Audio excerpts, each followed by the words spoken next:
패독에서는 페라리와 FIFA 사이의 관계가 점점 더 기울어지고 있다는 소문이 점점 더 끈질기게 퍼지고 있습니다. 그리고 이것이 페라리 SF-25의 전체 시즌에 심각한 영향을 미쳤을 것입니다. 하지만 우리가 자세히 이야기하고자 하는 것을 이해하기 위해서는 2025년에 페라리가 단 한 경기도 승리하지 못했다는 핵심 사항에서 시작해야 합니다. 확실히 차가 제대로 작동하지 않았고 트랙에서의 실수, 너무 보수적인 전략도 있었지만 연맹 또한 자신의 역할을 했습니다.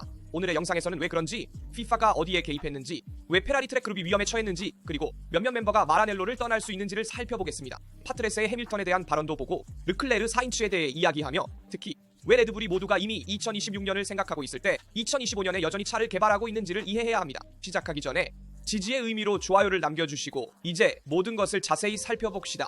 패독에서는 FIFA와의 관계가 순탄하지 않다는 소문이 돌고 있습니다. 바로 이것이 페라리가 공기역학적 개발에서부터 경기 전략까지 모든 분야에서 초보수적인 접근을 채택하게 만들었습니다. 실제로 다시 조사받을 것에 대한 두려움이 마라넬로의 엔지니어들이 기술적인 공격성을 억제하고 항상 더 안전한 길을 찾게 만들었고, 이것이 포뮬러 1에서는 승리와 3위 도착의 차이를 만들 수 있습니다. 사실 시즌을 보면 중국 그랑프리에서 페라리가 이중 실격을 당한 것을 시작으로 FIA의 페라리에 대한 검사는 매우 많았습니다. 르클레르는 차량의 중량 부족으로, 해밀턴은 플랭크, 즉 바닥 아래 판의 과도한 소모로 인해 실격되었습니다. 이 두 사건은 흔적을 남겼지만 거기서 끝나지 않았습니다. 연중 내내 FIA 위원들은 SF-25에 여러 번 주목했습니다. 일본에서는 피트스탑 장비와 절차를 점검했습니다. 캐나다에서는 르클레르의 단좌차의 연료 펌프를 검사했습니다. 헝가리에서는 역시 16번 차량의 실시간 타이어 압력 모니터링 시스템이 분석되었습니다. 그리고 바르셀로나에서는 가장 긴 검사가 이루어졌습니다. 페라리의 앞날개에 대해 40분간의 분석이 있었습니다. 지난 싱가포르 그랑프리에서 메르세데스가 매우 유연한 날개를 도입했을 때 그렇게 엄격한 검사는 없었습니다. 그래서 페라리에서 일어나고 있는 일이 집착이라고 말할 수 있을까요? 우리는 알 수 없지만 이와 같은 지속적인 수준의 검사는 팀 내에 긴장감을 조성한다는 것은 분명합니다. 기술자들이 새로운 것을 도입하려고 생각할 때마다 그것이 조사되고 측정되며 아마도 논쟁이 될 것이라는 것을 알고 있습니다. 그리고 자신이 관찰되고 있다고 느끼면 한계를 넘기가 어렵습니다. 바로 이것이 페라리 시즌의 진정한 문제점입니다. 평온함의 부족, 외부로부터 압박을 받는 팀은 위험을 감수할 여유가 없습니다. 포뮬러 1에서는 그것을 알고 있습니다. 위험을 감수하지 않는 사람은 뒤처지게 됩니다. 그래서 SF-25의 개발은 조심스럽고 거의 방어적인 철학을 따랐으며, 이는 차량의 잠재력을 제한했습니다. 기본적으로 시즌 초 논란 이후 적용된 FIA의 새로운 지침과 기술적 통제 기준에 관련된 오해도 있습니다. 마라넬로에서는 다른 팀들보다 더 많이 현미경 아래에 있다는 확신이 있으며, 이것이 엔지니어들의 기술적 자유에 영향을 미쳤다는 느낌입니다. 페라리 같은 전통 있는 팀과 연맹 사이의 관계가 틀어지면 그 효과는 전체 패독에 반영되기 때문에 민감한 주제입니다. 의심 한 번, 말 한마디, 검사 한 번으로 상호 불신의 분위기가 조성됩니다. 현재로서는 마라넬로에서 확인이나 부인은 없지만 페라리가 복잡한 균형을 찾고 있다는 느낌입니다. 드러나지 않고 밀어붙이고 새로운 논란을 일으키지 않고 개선하려는 것입니다. 그리고 아마도 이것이 2025년에 페라리가 승리보다는 실수를 하지 않으려고 더 걱정하는 이유를 설명하는 초보수적인 사고방식일 것입니다. 문제점, 포뮬러 1에서는 지지 않으려고 플레이하는 사람이 결국 진짜로 지게 됩니다. 그리고 현대 페라리의 역사는 계속된 추격의 역사입니다. 2020년부터 지금까지 마라넬로가 해결책을 찾은 것 같을 때마다 항상 문제가 발생하며, 특히 연맹이 무언가를 바꿉니다. 지침, 폐쇄된 회색 지대, 삭제된 한계 아이디어. 그래서 해마다 페라리는 추격하게 됩니다. 마지막 예시는 2024년과 2025년의 만성적인 약점이 된 브레이크입니다. 하지만 실제로 이것은 훨씬 더 깊은 문제의 빙산의 일각일 뿐입니다.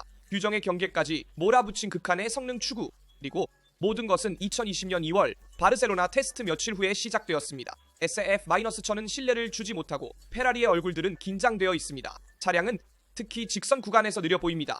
그리고 트럭들이 몽트멜로를 떠날 때 FIA 웹사이트에 갑작스러운 공지가 나타났습니다. 2019년 파워 유닛에 대한 페라리와의 비밀 합의. 그날 이후로 아무도 그 비밀 합의에 무엇이 있었는지 진정으로 알지 못했지만 트랙에서의 결과는 스스로 말을 했습니다. 2019년 직선에서 미사일 같던 페라리는 갑자기 패독에서 가장 느린 차량 중 하나가 되었습니다. SF-1000과 SF-21은 명백한 출력 하락을 보여주며 마라넬로가 근본적인 무언가를 포기해야 했다는 생각을 남깁니다. 단순한 이점이 아니라 성능의 구조적인 일부입니다. 심지어 그 합의가 처벌적이었다고 추측하는 사람도 있습니다. 어쨌든 그 이후로 페라리는 재건하고 적응해야만 하는 상황에 처하게 됩니다. 완전히 처음부터 엔진 경쟁력을 다시 쌓아야 했습니다. 2022년에는 TD39가 도입되었고 갑작스러운 하락이 있었으며 F175는 처음에 우리를 꿈꾸게 했습니다. 르클레르가 바레인과 호주에서 우승했습니다. 바사르는 아직 없었고 페라리는 레드불 수준으로 돌아온 것처럼 보였습니다. 그런데 시즌 중반에 TD039 기술 지침으로 모든 것이 바뀌었습니다. 공식적으로는 프로포징에 관한 것이지만 실제로는 차량 하부의 플랭크 유연성을 차단하는 또 다른 회색 지대를 das습니다. 그리고 2024년에 비대칭 브레이크의 미스터리와 함께 바레인에서 르클레르가 빠르지만 뭔가 이상합니다. 사실 팀 라디오에서는 이상한 문제가 발생했습니다. 앞 브레이크의 온도 차이가 있고 핸들이 한쪽으로 쏠리고 차량은 브레이크 시 불안정합니다.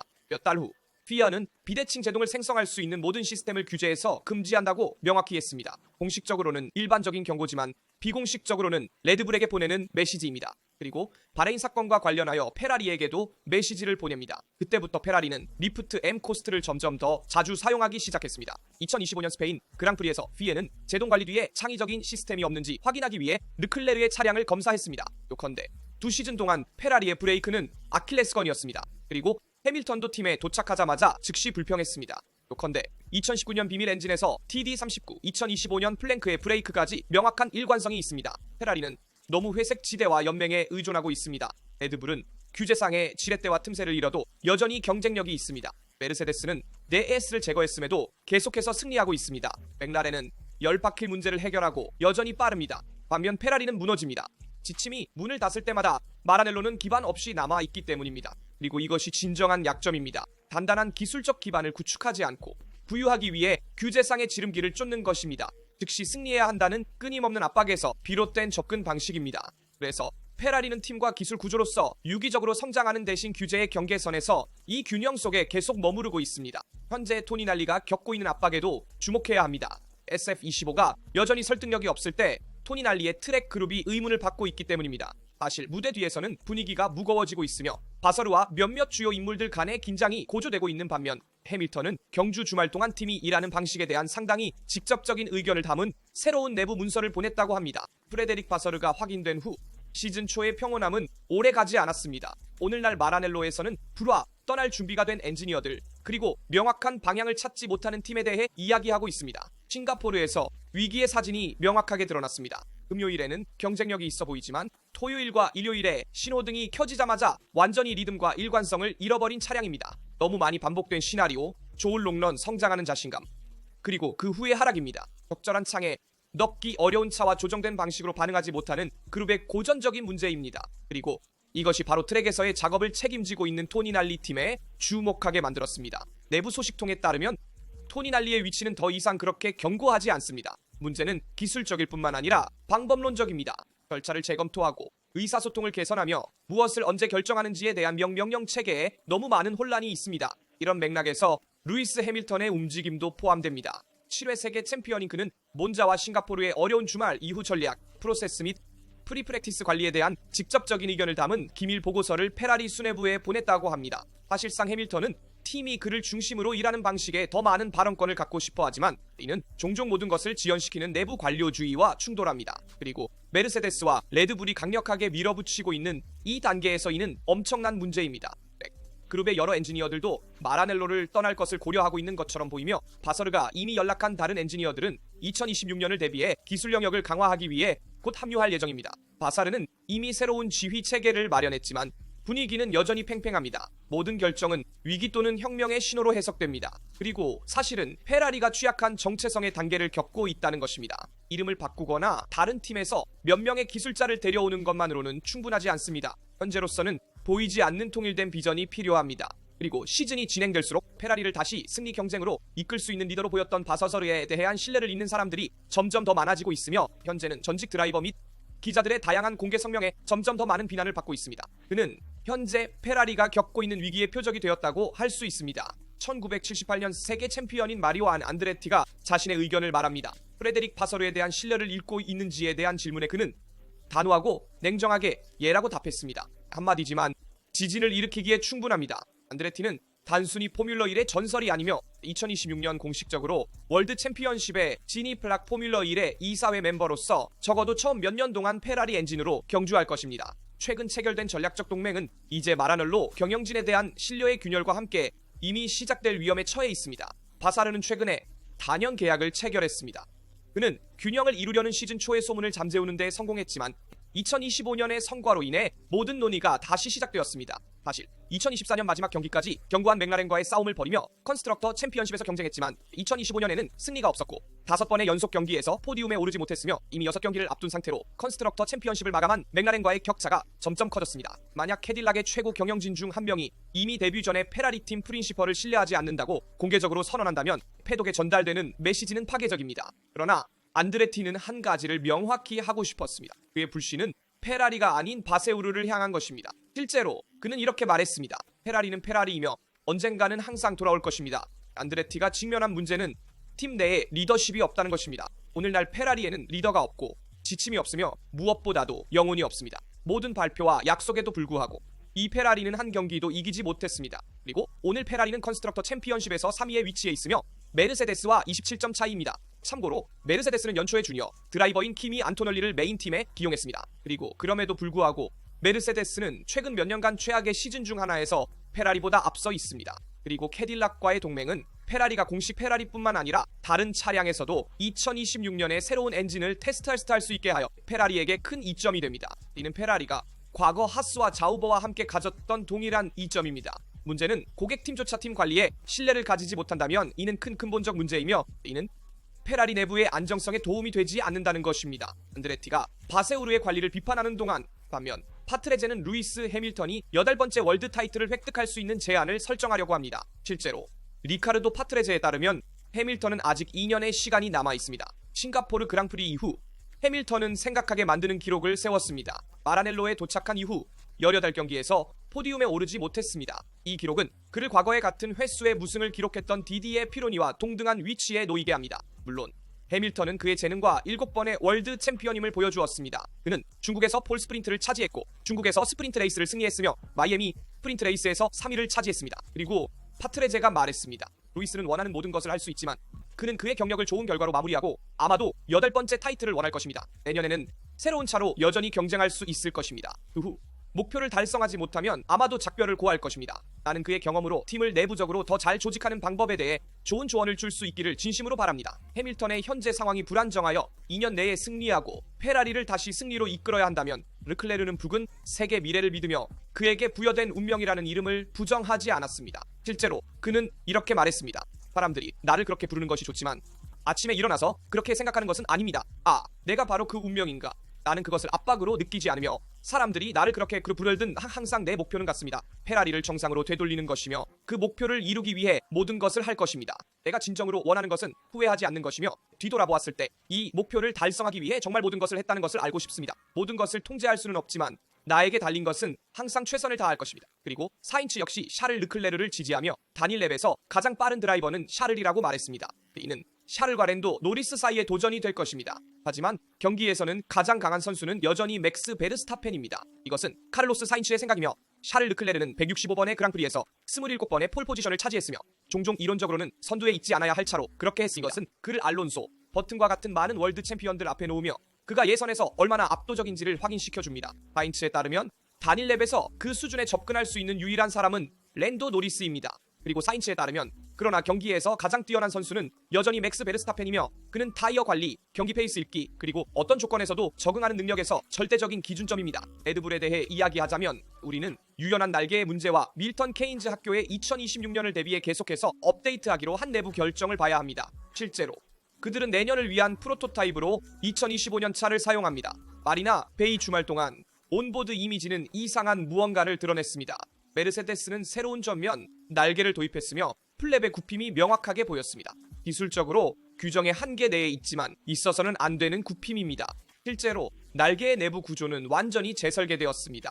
브래클리 팀은 몇 달 동안 탄소 섬유 재료를 연구하며 FIA의 정적 테스트를 통과하면서도 더 높은 유연성을 얻었습니다. 실제로 날개는 움직일 때 구부러지지만 공식 파라미터를 위반할 만큼은 아닙니다. 결론적으로 메르세데스는 2023년 기술 지침으로 잃어버린 성능의 일부를 회복할 수 있었습니다. 기술적으로 천재적인 발상은 메르세데스의 승리로의 복귀와 우연히도 일치합니다. 그리고 레드불은 가만히 있지 않으며 실제로 레드불은 전면 공기역학을 계속 개발하고 밀턴 케인즈에서는 6가지 이상의 다른 전면 날개 구성들을 가져왔습니다. 싱가포르에서 RB21은 언더스티어를 급격히 줄였고 플랩 지지대는 더 바깥쪽으로 재배치되었으며 미세하게 제어된 굽힘을 가졌습니다. 하지만 왜 FIA는 개입하지 않을까요?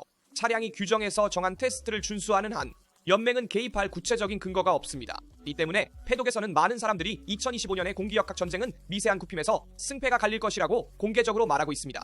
굽힘, 날개를 적절히 작동시키는 사람은 항력을 잃지 않으면서 다운포스를 얻습니다. 0.1초의 차이가 세계 챔피언을 결정하는 챔피언십에서는 몇 밀리미터의 굽힘도 큰 차이를 만들 수 있습니다. 피에르 와셔가 확인한 것처럼 레드불은 계속해서 차를 업그레이드할 것입니다. 다음 그랑프리에서는 아니지만 곧 또 다른 업데이트가 있을 것입니다. 컨스트럭터 순위는 아직 열려있고 우리에게 매우 중요합니다. 하지만 전체적으로 팀의 철학은 분명합니다. 우리는 어떤 기회도 놓치지 않습니다. 사실 현재 레드불은 컨스트럭터 월드 챔피언십에서 페라리보다 8점, 메르세데스보다 35점 적은 3위를 기록하고 있습니다. 그리고 물론 레드불은 팀 순위 2위를 목표로 하고 있으며 이는 명예 점수와 중요한 보너스를 가져다 줄 것입니다. 결국 레드불은 2026년에 지배하기 위해 2025년에 투자하고 있습니다. 이것이 밀턴 케인즈 팀의 전략입니다. 사실 지난 몇 달 동안 여러 팀은 예산과 풍동 시간을 2026년으로 옮기기 위해 업데이트를 줄였습니다. 하지만 레드불은 그렇지 않습니다. 로랑 맥키는 몬차 이후 이렇게 말했습니다. 우리는 올해 프로젝트를 제안한 것이 무엇인지 이해하기 위해 몇 가지 위험을 감수했습니다. 그리고 이 데이터는 더 정확한 시뮬레이션 모델을 구축하는 데 사용될 것이며 이는 2026년 차량의 기반이 될 것입니다. 이 때문에 레드불은 가상 모델이 현실을 해석하는 방식을 투자하고 업데이트하고 있습니다. 이것은 보이지 않는 작업이지만 그곳에서 타이틀을 차지합니다. 설계의 90%가 CFD, 동적 시뮬레이션, 디지털 풍동을 통해 가상 환경에서 이루어지기 때문입니다. 후안 파블로 몬토야도 메르세데스와 레드불의 상황에 대해 의견을 밝혔습니다. 메르세데스는 그런 러셀을 두고 베르스타펜이 필요하지 않습니다. 토토가 무슨 생각을 하고 있는지 모르겠지만 조지는 맥스가 필요 없다는 것을 증명하고 있습니다. 이것이 몬토야가 말한 내용입니다. 러셀은 미래의 베르스타펜만큼 강력해질 수 있습니다. 올해 그는 이론적으로 우승할 자격이 없는 차로 2번의 경기를 우승했습니다. 즉 몬토야에 따르면 메르세데스의 미래는 조지 러셀입니다. 이번 여름에 토토 울프가 여러 번 맥스 베르스타펜을 메르세데스로 데려가려고 설득하려고 했던 것과는 달리 현재 메르세데스의 방침은 명확합니다. 그들은 현재의 드라이버 조합을 유지하고 싶어합니다. 러셀은 메르세데스에서 여전히 기준이 되는 인물, 즉 진정한 에이스 드라이버로 남아있고 키미 안토널리는 팀의 미래를 상징합니다. 그는 아직 많은 길이 남아있으며 성장학원을 쌓아야 하지만 이미 여러 차례에 걸쳐 비범한 재능을 보여주었습니다. 그리고 사인츠는 메르세데스 2026 엔진에 대해 의견을 밝혔습니다. 사실 그는 2026년 메르세데스 엔진 때문에 주로 2025년 윌리엄스를 선택했다고 말했습니다. 그는 말했습니다. 저는 메르세데스 엔진에 대한 신뢰가 큽니다. 이는 2026년 규정 변경을 앞두고 제가 윌리엄스를 선택한 주된 이유 중 하나입니다. 2014년에 메르세데스가 엔진 덕분에 지배했음을 기억하며 모두가 2024년에 메르세데스가 최고의 엔진을 가질 것이라고 선언합니다. 하지만 사인츠는 엔진만으로는 충분하지 않다는 것을 알고 있습니다. 엔진은 중요하지만 경쟁력 있는 셋이도 필요합니다. 메르세데스 엔진을 사용하는 4개의 팀이 있을 것입니다. 메르세데스, 맥라렌, 알파인, 윌리엄스, 그중 2팀, 특히 맥라렌이 매우 앞서 나가고 있습니다. 따라서 우리는 부각되기 위해 모든 것을 완벽하게 해야 합니다. 윌리엄스는 컨스트럭터 순위에서 9위에서 5위로 상승했습니다. 포뮬러 1에서 한 해의 4위 상승은 올바른 방향으로 가고 있다는 것을 의미합니다. 따라서 윌리엄스가 2026년에 어떤 추가 발전을 이루지 지켜보겠습니다. 그러나 확실히 카를로스 사인츠의 이 선택은 선견지명이 있는 것 같습니다. 피아의 페라리에 대한 집착, 마라넬로 서킷 그룹에서 일부 엔지니어의 이탈, 리카르도 파트레제, 르클레르 사인츠의 발언, 그리고 레드불과 메르세데스의 현재 상황 등 동영상에서 다룬 모든 주제에 대한 여러분의 의견을 댓글로 알려주세요. 항상 그렇듯이 좋아요를 누르고 구독하고 알림을 켜서 채널의 모든 동영상을 놓치지 않도록 하세요. 여기 라스타에서 모든 것이 끝났습니다. 다음 동영상에서 만나요.